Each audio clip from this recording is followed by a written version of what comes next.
So welcome to everyone.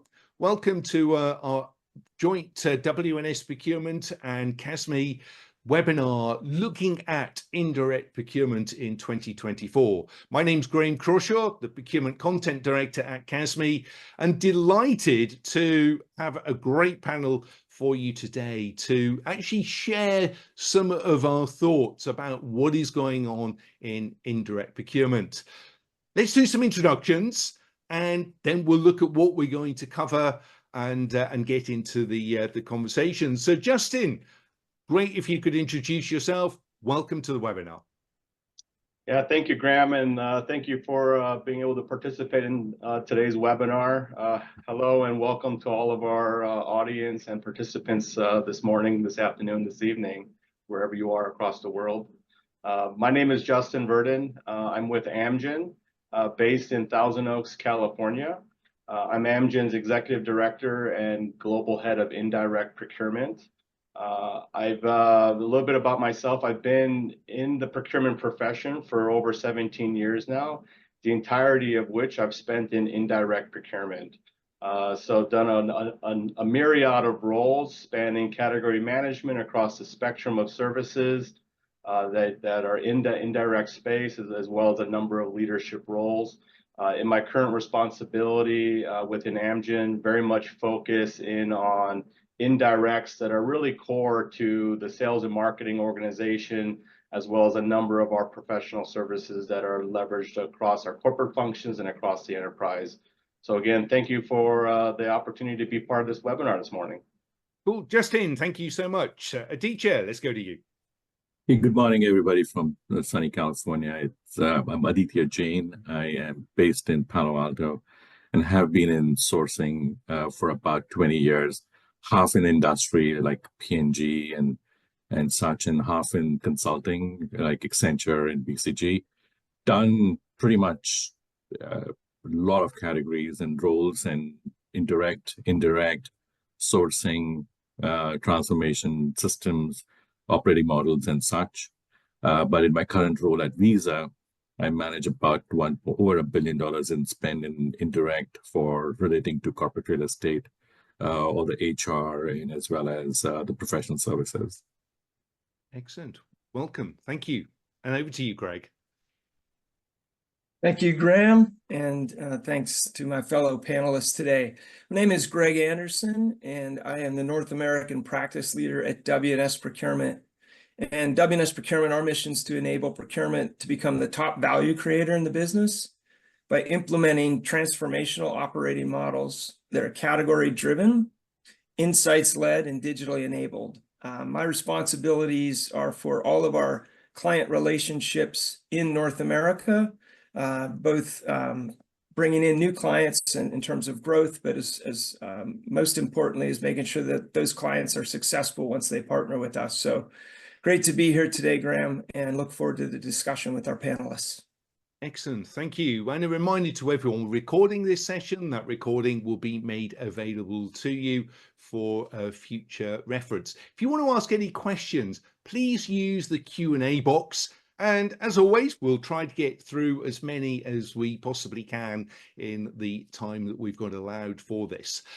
Okay, indirect procurement in 2024. You don't need me to say we have been through some very volatile times. Are they still continuing? Well, I think the answer is yes, because we've still got a lot of countries that are having elections this year, and we know that in itself is providing some volatility. But is the light at the end of the tunnel? Are we likely to get some more stability? Looking forward to hearing the panel's views on that. You can't also help avoid the hype around the whole digitalization and AI that's coming to procurement. Not something that you can ignore, but equally challenging for many companies, especially those that are concerned about security or intellectual property having an impact. So it's right in this time of the year that we actually look what really is going on. I want to start with a poll, because I think with so many people, well over 115 already on the call, it'd be fascinating to get your views and then we're going to see how that's aligned with the panel members. So let's go for the first poll, and that should be appearing. Let me sorry. Let's launch that first poll. And what we want to, is that, you can see that? Cool. What we wanted to ask you is, what do you believe will have the most impact on indirect procurement for the remainder of 2024 and going into 2025? So really the next 12 months. And we'd like to get your sort of views on this. So is it all about the advancements in technology and automation and AI? Is it still the focus on cost optimization strategies? Is it all around the data and insights to help you make decisions? Is it a risk management concern and practice that is evolving? Is it the fact we've got issues around labor and talent shortages, specifically supporting indirect procurement? Or is it about inflation and the effect on contracts and suppliers? You've only got one choice. So having assessed all of those, which is impacting you and your organization for this next sort of 12-month period? We're doing well. We've got about 90 responses. Going to give you just a few more seconds, because I think I love doing this immediate benchmarking, because it gives a real pulse as to what is going on in procurement and what everyone is thinking, whether you're based in North America, Europe, or even further afield. Let's end the poll and then just have a look at those results. I'll briefly sort of talk them through just to make it clear for everyone, and then I want to get the panel's view on this. Inflation. I'm not surprised. Inflation and its effect on contracts and suppliers has just hit the post at 28%. Then the advancements around technology and automation and AI at 25%, and then cost optimization at 21%. And then, as you can see, those then drop quite significantly. So inflation, automation, and cost optimization, or even cost reduction pressures, those are the top three. Everyone agree to that? Aditya, let's go to you first. Do you agree? Is you finding the same as far as Visa's concerned? Right, Graham. I think if we look at the polls here, the top three are pretty, I would expect them to be there. Inflation, CFOs are asking for cost optimization so that they can invest in the business and invest in growth. And that's a lot of opportunities there, a lot of uncertainty in the market. So they're all connected there. But what I'm particularly also intrigued by is that labor and talent shortages and evolving risk management practices are kind of at the bottom of the poll here. So I think it's interesting poll with the top three identified as the right ones, with inflation being the top of mind for people. Excellent. Justin. Yeah, I think this tracks with my experience here at Amgen. I think as the financial pressures exist in our business, my observation is you go to where you have discretion, and oftentimes that discretion is going to be in the indirect spend area and categories. And so it's also not surprising that these three are kind of all interconnected in a way, right? So cost optimization, yes, that's definitely our reality. Inflation is probably a hurdle you have to overcome to create those. And yeah, as I think about technology, this is for us, I would say, still an emerging space to be exploring and understanding from an indirect procurement point of view, not only as an enabling capability in our business, but also how do we use technology as an offset to inflation and to unlock further cost optimization. So not surprising to see these top three, and it definitely tracks with what I'm seeing in our organization. Excellent, thank you. And Greg, just before you answer, I've noticed the corner of my eye a request for that definition or understanding of indirect procurement. Could you elaborate on that, just to make sure we're really clear for everyone? Yeah, so the definition of indirect procurement, is that what you're looking for? Yes. Yeah, okay. Yeah, so I like to easily define it as everything that a company buys that does not end up in the product that they sell, right? So that's professional services. Big categories we see are IT, that's software as well as hardware. Transportation, if there's a heavy transportation component for a manufacturer, just a company that has distribution, right? So it's everything that doesn't end up in the product itself. Yeah, I would certainly agree that there are a few grey areas for some companies, but let's not get caught in that. What are your thoughts on the poll? Yeah.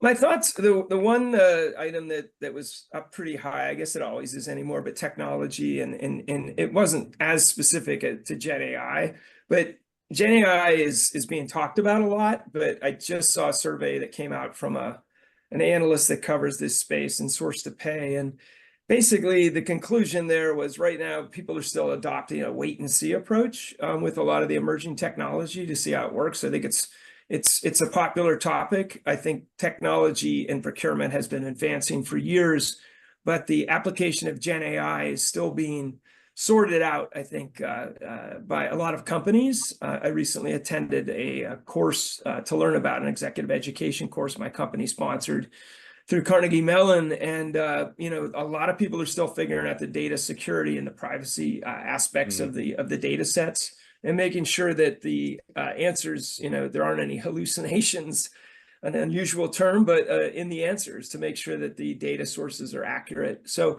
a lot happening there, but I think we're in the really early innings of Gen AI. In terms of other technology, sure, I think it's a continuing evolution of the procurement technology, a lot of new solutions that are coming into the space, and also a lot of sorting out, I think, of the solutions that are out there today as companies, win and lose in the market. Okay, excellent. So having set the scene, having got a good understanding as to what everyone on this call is thinking, we thought we would cover 4 distinct areas around indirect procurement, and it sort of relates. So we're going to start by looking at inflation in a bit more depth, then look at labor and talent shortages, risk management, and then finally that engaging stakeholders, that ongoing challenge that procurement still finds itself facing. So let's look at inflation.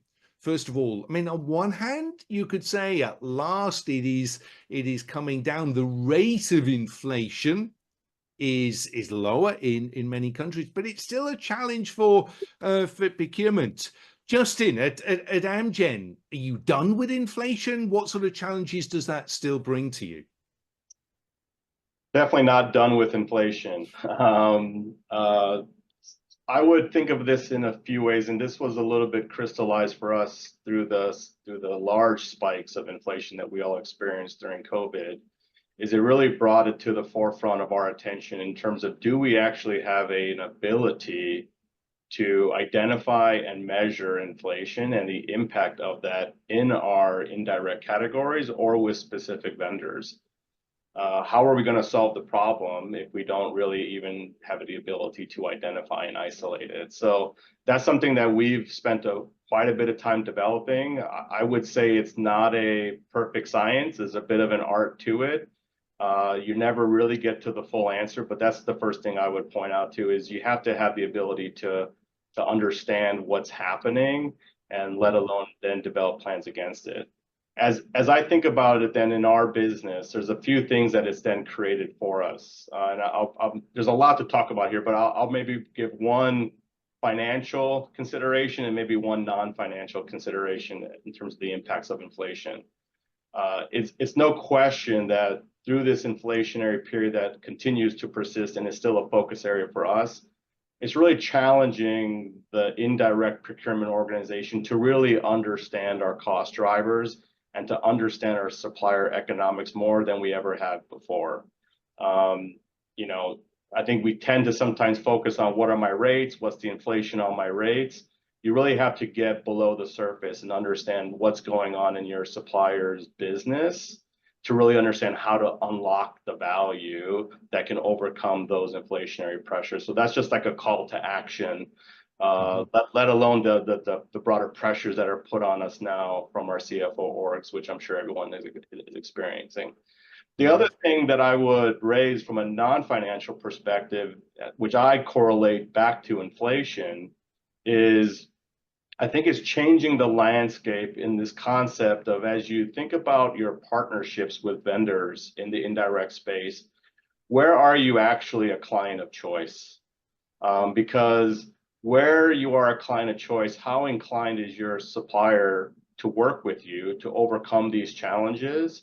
And there's going to be a number of ramifications that we've experienced, ranging from erosion of service. I know we're going to talk about talent a little bit later, but all of these things I believe are interconnected to inflation.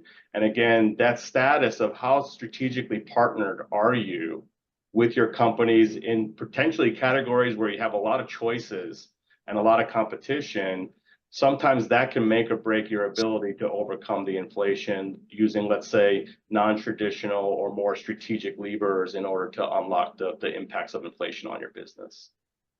Okay, excellent. Thank you. Greg, your thoughts on this? Yeah, I think Justin hit on a lot of really key points there. And I would build by saying, looking at US, for instance, across industries, what's projected in terms of wage increases. This year, it's anywhere from 3.1 to 4.6%, depending upon the industry that you're in. And those wage inflation, right? That inflation has to be either managed through some cost reductions at your suppliers, or they're going to pass some of that, or try to pass some of that onto you as a consumer of their services, or whatever even if they're providing goods to you, there's a labor component in those goods. So a lot of companies are coming to us now asking about cost modeling, like to understand, as Justin got to, what are the real drivers? And is the way we're asking for a service to be delivered, for instance, are we our own worst enemy and causing ourselves to pay more for that service because of the way we've spec'd it out? So I think people are looking at what's the result we're trying to drive from that service, and what's the best way to get that service delivered to us to make sure the result's there, but not sort of specify in such a way that we make it more expensive. So there's a lot of attention being paid to the drivers of cost out there, is what we're seeing across our clients. Okay, excellent. Aditya, what's it like at Visa? Yeah, so Visa has a unique position because we get to see about trillions of dollars of payment flows worldwide. So we drive analytics into those payment flows, and we actually have seen that consumer spending has not been impacted because of inflation. So that's a good trend, but we keep a close track on it. But that's on the revenue side for us, and that actually translates on the buy side for us as well, because we have pressures once there's uncertainty. What we are seeing actually in inflation and volatility are connected. Yeah, so we're more concerned about volatility and how do we manage through this volatile period or these uncertain periods, right? And what I'm seeing is that's from a category management perspective. I mean, typically we'll sign contracts between 1 and 3 years, sometimes less, sometimes more. And if anybody's telling me, like you mentioned, there's elections in this year and next year in Europe and Americas, and volatility is here to stay. Yeah. So the question becomes on the buy side, on the indirect side, is how do you manage through this volatility, given that there is inflation, whether regardless of what the rate is. And that really leads to really driving insights into our categories and making bold decisions quicker. So that's where technology comes in. That's where AI comes in. How do you synthesize information very quickly, make a decision? How do you train yourself, and how the category managers to make decisions in uncertain times with incomplete information? Excellent.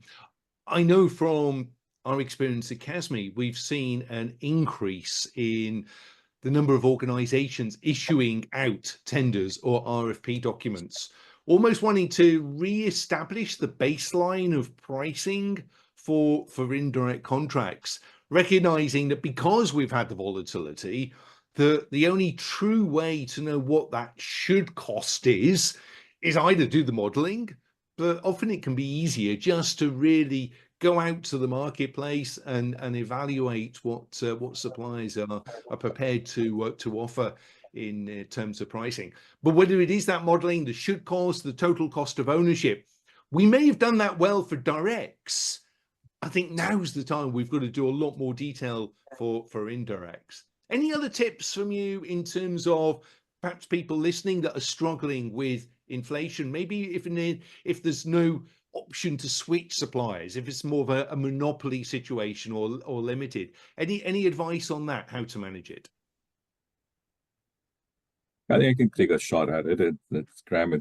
So one advice I would have is establish yourself with your stakeholders as having a point of view on the long-term volatility, the long-term economics of an industry, and where's demand coming in from, where's supply coming in from, and you have to constantly update it. And one thing you can be sure is because you're not going to be able to predict commodity prices or prices of energy and so on and so forth accurately, but you should be able to predict the trends. And if you have a view on the trend and can have a way to convince factually your stakeholders, your CFO, when is the best time to buy and how much to buy. Yeah, that can be a competitive advantage for you as a function and as for your company as well. Okay, so we're back to that knowledge is power statement that we hear about, and yes, if you've got that, you can then inform and make the right decisions. Yeah, I would just also reinforce the importance of, sometimes in indirect procurement, I think our relationship with our suppliers can, depending on the spend, be maybe a little bit transactional, or the relationship may be pretty superficial. So I do think as you think about where your critical mass is in your spend queue, you really need to be thinking about development of those supply relationships, which I think is endemic to folks in the direct procurement space. It's part and core of the business based on the challenges, obviously, of moving around vendors. But in the indirects where, there's a lot of competition, often a lot of choices, if you really want to get true impact to mitigate something like inflation, it really requires deep relationship building with your suppliers, understanding the suppliers you're not working with, which I think is also a commitment of time, and really connecting that back to the business and helping them also understand what those driving factors are. I think Greg mentioned it. It's an important point. I think we see this a lot in Amgen too. What is the effect that we as the client have on our vendor as it pertains to cost? And again, in the indirect space where we just typically think of ourselves as consuming services, we may not focus so much on our ways of working, but oftentimes those ways of working is where you're going to find the value. So it's really spending a lot of time understanding the environment, developing those strategic relationships, and really trying to go beneath the surface and understanding how to unlock or overcome challenges like inflation. Okay, cool. Let's move on to talk about labor and talent, because that's been quite a disruption.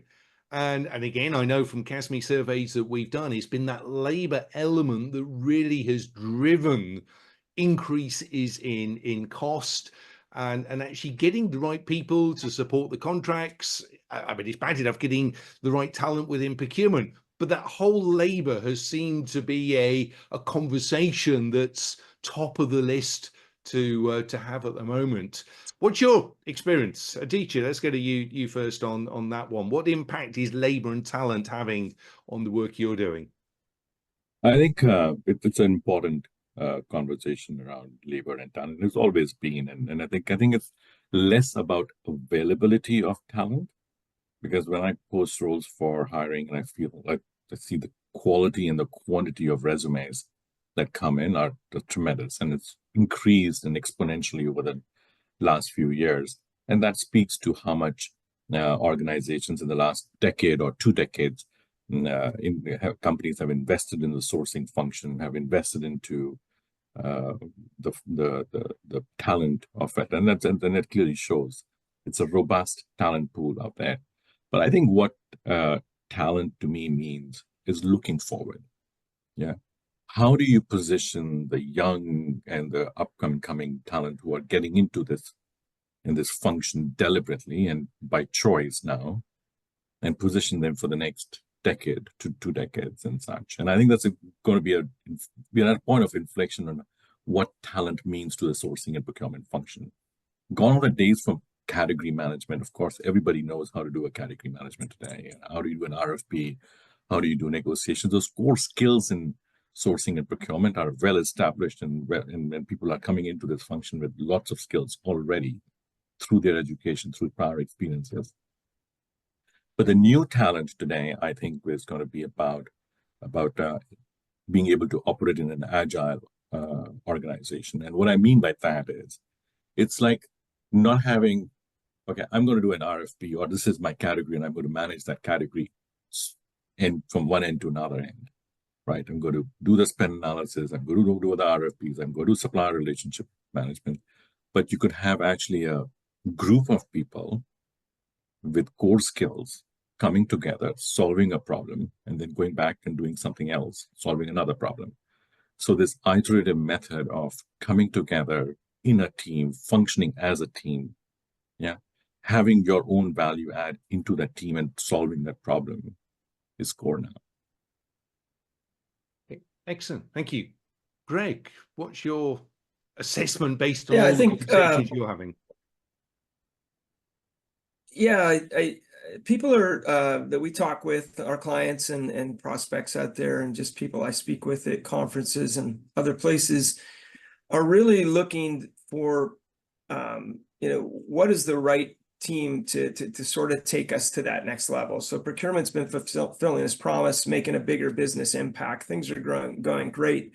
And now they're starting to top out. I think you said, people know how to do category management. Some do it way better than others. I'll submit that. But what if the skill set that I think is probably the most valuable, if I was coach, I have 4 children, they're all in their 20s. I would say, listen, learn how to tell stories to convey what you're trying to get across in terms of communication. And that can help you. Let's say you are a category lead and you're going out to a stakeholder in the business and trying to be more involved earlier, right? Everything that procurement wants to do to be able to help them generate value. Storytelling is a super powerful means of doing that. People tend to remember those stories. And I think when you can give people concrete examples, they get it. The other thing is you want to build the credibility of those people, making sure they're well informed about the categories, the trends that are going on in those categories, so that they can have a very positive conversation with stakeholders. And ultimately, what you're trying to do is bring more spend back, right? To say, hey, we're getting in on this early, right? We're going to be part of the move to cloud strategy for the balance of the business. We've got to be ready for this.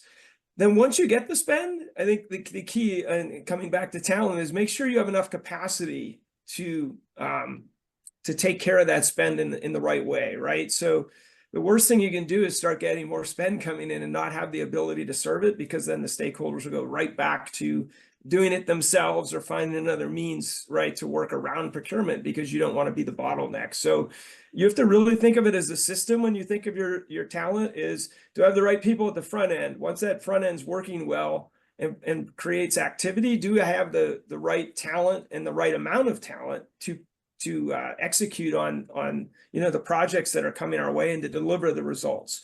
Ultimately, you want to build a machine in procurement that can deliver business outcomes. So they have to be the right people with the right smarts about the right categories and topics, and the right people that can execute and run it all the way through the system effectively. So I think you need to look at your talent strategy end to end.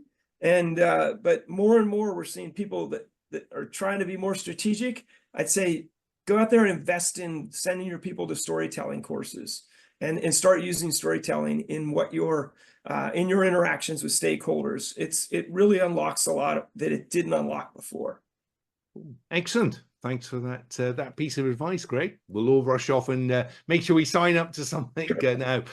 Justin, do you agree that there is plenty of talent to support procurement? There's no shortage of resumes, or is Aditya with the Visa brand sort of been given priority by those that are applying? What's your take on getting the right people where you need them to do the work in procurement?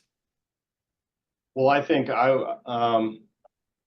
we're definitely experiencing challenges in terms of accessing the right talent. I do think some of this is influenced by maybe what sector of business you're operating within. Mm-hmm. I also would maybe introduce here the impact of geography. So in the case of Amgen, we're a biopharmaceutical company, but we're also on the West Coast. And so we see the concentration of talent probably on the East Coast, where you have a concentration of our industry. Now, how do we access that talent if we're not prepared to offer remote, solutions and other things that probably have been unlocked during COVID? But the question is, how sustainable is that? So, is there talent out there? Yes. Sometimes there may be limitations based on where your company is located or even the brand of your company. I think certainly many of us work for companies that have a reputable brand that a lot of professionals want to come and work for, but that may not be the case for all companies. I participate in a CPO network here on the West Coast, which has a lot of technology, entertainment industries, and I hear the conversations about access to talent all the time. And if you think about some of these brands, interesting brands, but maybe not at the scale and focus of the indirect procurement space. The other thing I would call out here is some of the indirect procurement areas. I think of it as spaces to develop talent, but in some of these categories that are very technical, and here I'm thinking maybe some of our corporate technical services and some of our large spend areas in marketing, you really need to find the right talent at the right level to be successful, depending on what the needs of your business are going to be.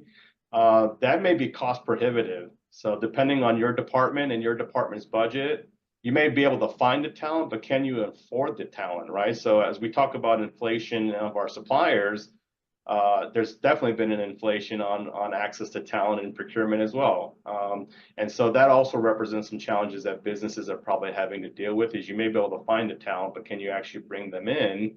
And in some cases, we may need to think of alternative ways to address certain categories of spend. Okay. I'm glad you've almost balanced that, because what you describe is certainly what I'm hearing. Majority of the world, I would suggest, is not necessarily finding it that easy, bringing in people and then sort of training some of the specifics that are required in order to get the right people. Procurement's slowly getting there in terms of the reputation that people want to work for the function, but it's still very early days. So I think it's definitely one to watch. So thanks for your ideas and suggestions there. Another hot topic within procurement is very much risk management. Our experience is procurement's getting more and more involved with the risks. It's a value add to the business. Really keen to get the views. I'm going to go back to you, Justin, now. What are the views in terms of risk management at Amgen, and what challenges do you still face?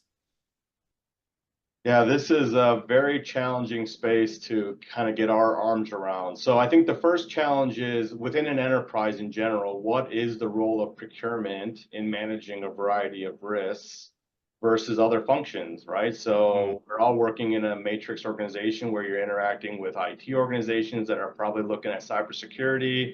You're going to have legal functions that are obviously looking at risk to the business, et cetera. You may have other third-party, risk management groups that sit in various forums, et cetera. So I think the first thing is identifying where does procurement fit within this ecosystem of risk management, number one.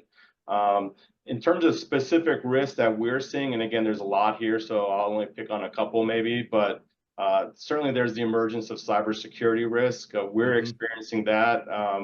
It almost feels like the frequency of that has gone up significantly over the last year or two, and I would suspect that trend to be continuing. And as I think about cybersecurity, we do a lot to really align what are the expectations from a cybersecurity point of view, data security point of view with our suppliers. But we're also increasingly seeing the risk not necessarily with our suppliers, but with our suppliers. So how do we think about our extended supply chain and deal with something like cybersecurity? That's I think a real challenge for us. There's obviously also a number of things in the financial security space, and again, I'm sure many of our companies are using a variety of market intelligence tools that help us understand the financials. But again, I think that's an ongoing thing. Again, in the context of also inflation, this is something that we have to look at, particularly with smaller businesses. I think many of us probably work with small, diverse companies. We have certainly seen financial risk emerging as we look at some of those types of suppliers. Excellent. Any key tip in terms of cybersecurity? Where should someone start if they've not done anything on it at all? Well, again, I think you first got to define what are your requirements. What are the risks that you're trying to ultimately manage to, and to be able to, in a clear manner, articulate that to your suppliers in terms of expectations, and really then pull that through your contractual agreements. So I think that's, for me, the first thing is have transparency, have alignment within your enterprise of what are the risks you're trying to control, and really ensure that your suppliers understand that. And then there has to be a capability in place to really monitor that on a regular cadence. Right. Aditya, what's your thoughts? I'm sure cybersecurity is key to Visa. Any other risk management areas that you're working on? Absolutely. I think, Graham, what's happened in the last few years is that there's emergence of data and cybersecurity, those two elements from a risk perspective. And Visa, where we run one of the most secure networks in the world, cybersecurity, there's absolutely zero tolerance to any risk taking in cybersecurity, and that has significant impact on sourcing, because when we try to sign a new contract or onboard new vendors, obviously we are given the responsibility of making sure that our supply base adheres to the expectations that we have around data privacy and cybersecurity requirements. Yeah. So that has an impression on our stakeholders that the process has been elongated. One of the things that we have done is educate our both internally and our external supply bases to make sure that they understand where we stand, or where Visa stands in terms of data privacy as well as cybersecurity. Yeah. And working together, let's get reasonable here. Sometimes we over-index too much on conservativeness. Yeah. So we have to be a little bit more targeted and precise on what specific areas of cybersecurity are we focused on, what specific areas of data privacy, which categories are we more focused on, which more are less sensitive to, and where are we, and we have to change behaviors as well. Where are we sharing PII? Where are we not sharing PII? Today, everything that we buy, or most things that we buy, have some sort of a digital component to it, whether it's an app or it's some sort of a reporting and such. So we're having to actually look at our requirements, look at our specifications, look at our processes internally, as well as how we train our people to navigate through data privacy and cybersecurity, educate stakeholders. All of that has just increased the workload within the sourcing function. Yeah. Cool. Thank you, Greg. What would you like to add? Yeah, I think I can add maybe a different perspective on risk too. I think if you look at procurement's generally dealing with supply risk, right? It's something related to the people you're choosing to do business with. So if we start there, then I think risk is really difficult, right? I'm not going to pretend there's an easy answer here, because it seems like you're always compromising. If I have less suppliers and I consolidate down to one, I'll have less risk, right? Because there's less people, that could cause problems. But what if something goes wrong with that one and only supplier I have, right? So now I'm creating risk by eliminating other risk. It's really tough to balance that out. So I think segmenting suppliers and looking at them from a risk perspective and saying, okay, what impact can they have on our business? The worst supplier segmentation starts just by doing it with spend. And that's where a lot of people would naturally start. We spend a lot of money with them, but if you spend a lot of money with an office supplies supplier, if something goes wrong there, you're fine. You can flip that in one day, right? It's not going to shut down your business. But it might be a supplier where you don't have a massive spend, you have a reasonable spend, but if something went wrong there, they could really impact your business, right? So that's why we encourage our clients to look at the impact that that supplier can have on your business, and then come up with an appropriate risk strategy for people in that cohort. And then you have different levels of risk management that you apply to those cohorts of suppliers based on impact to the business and anything else that's of concern, right?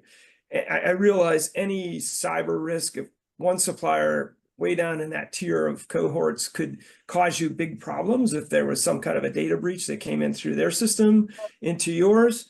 But I think most risks can be managed more effectively if you segment your suppliers out and say, okay, how do we want to manage the high impact suppliers, the medium impact suppliers, the low to no impact suppliers, and manage them appropriate. Put the right controls in place, the right monitoring in place, the right contingency plans in place for the high impact ones, obviously, and spread your risk out through dual sourcing and other means to make sure that you're not you're not boxed in too much when it comes to risk, and it can hurt the business. Excellent, thank you. Let's get the view of risk management and what everyone is thinking with our next poll. So what is the most pressing risk management challenge in indirect procurement for your organization?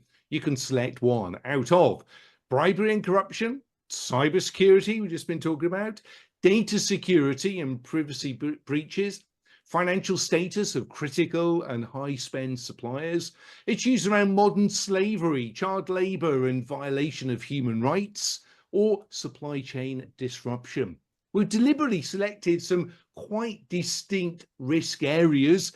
Of course, you're probably faced with them all, but we want to know what is the main emphasis that's causing concern that you perhaps would like to address as soon as you possibly can.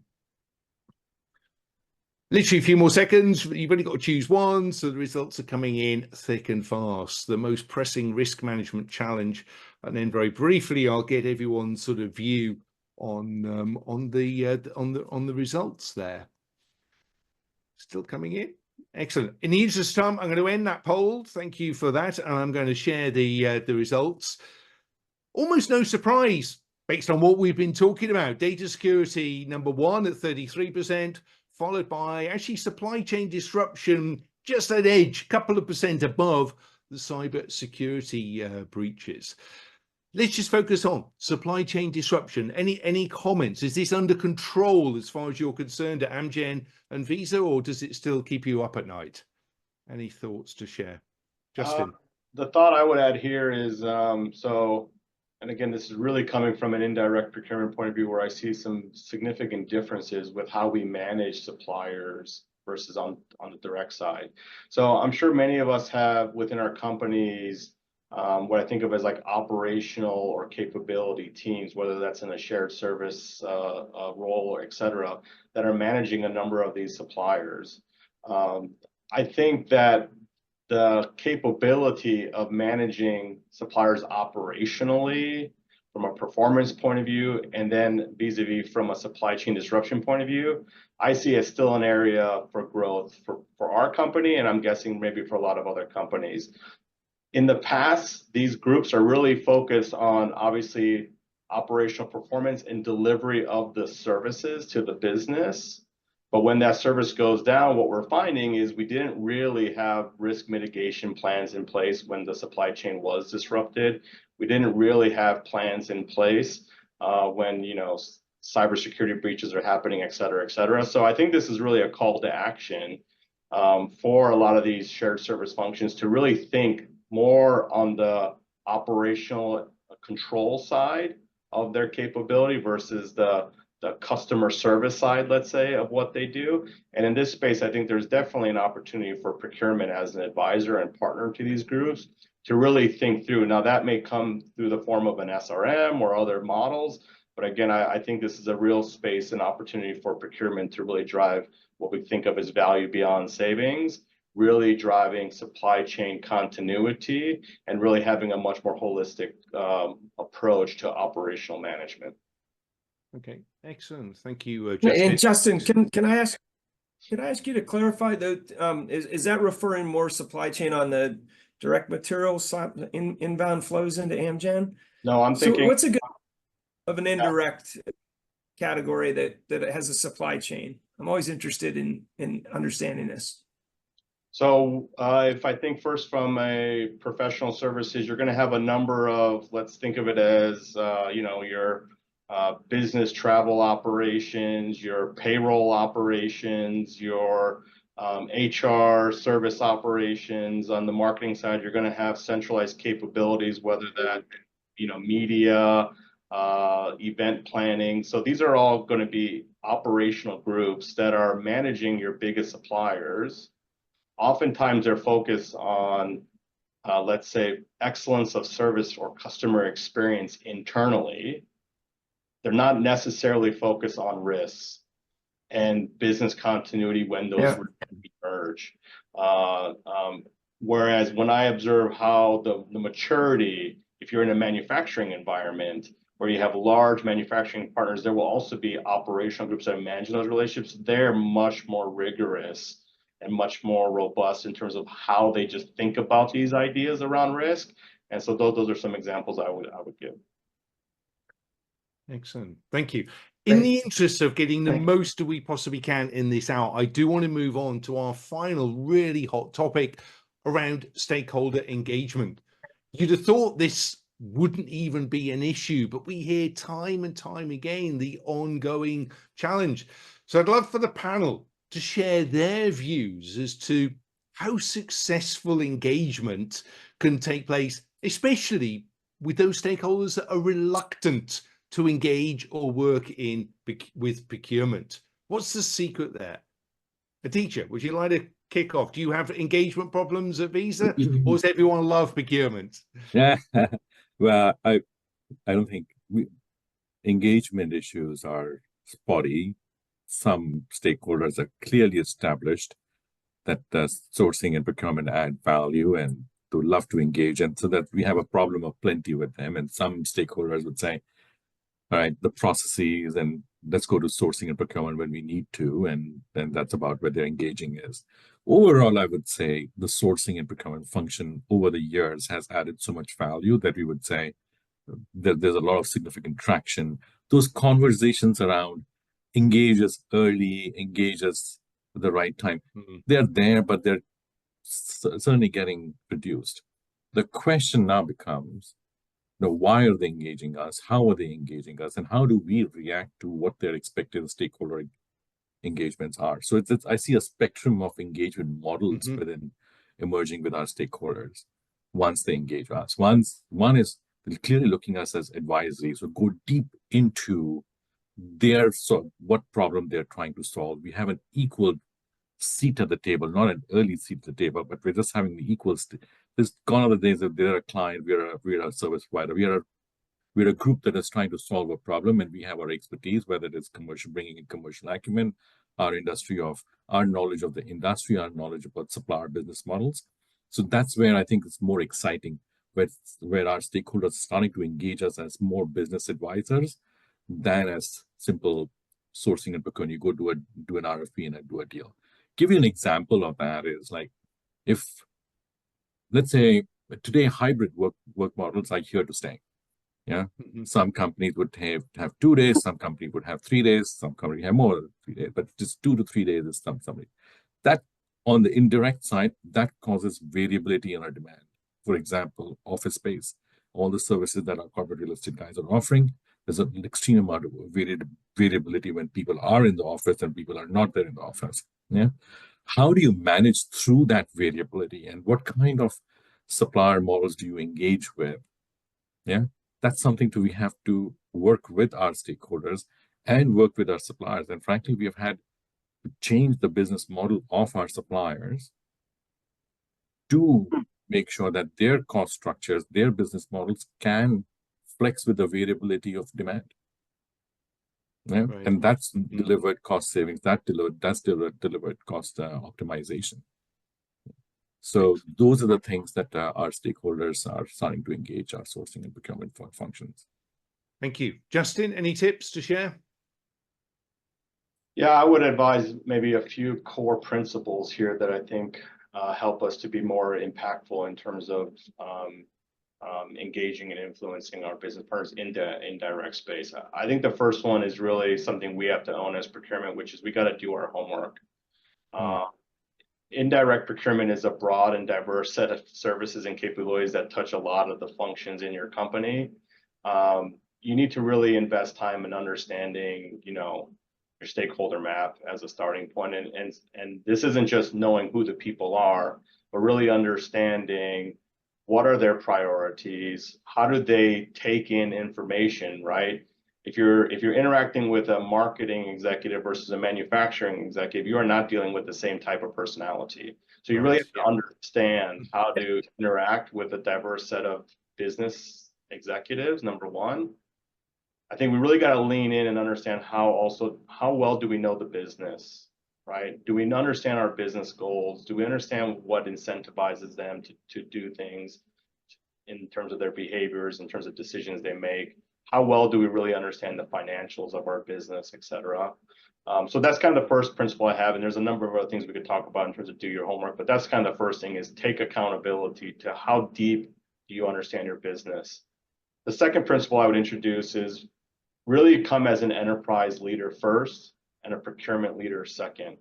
At the end of the day, we're solving business problems, and we're looking at how do we enable some of those solutions through procurement.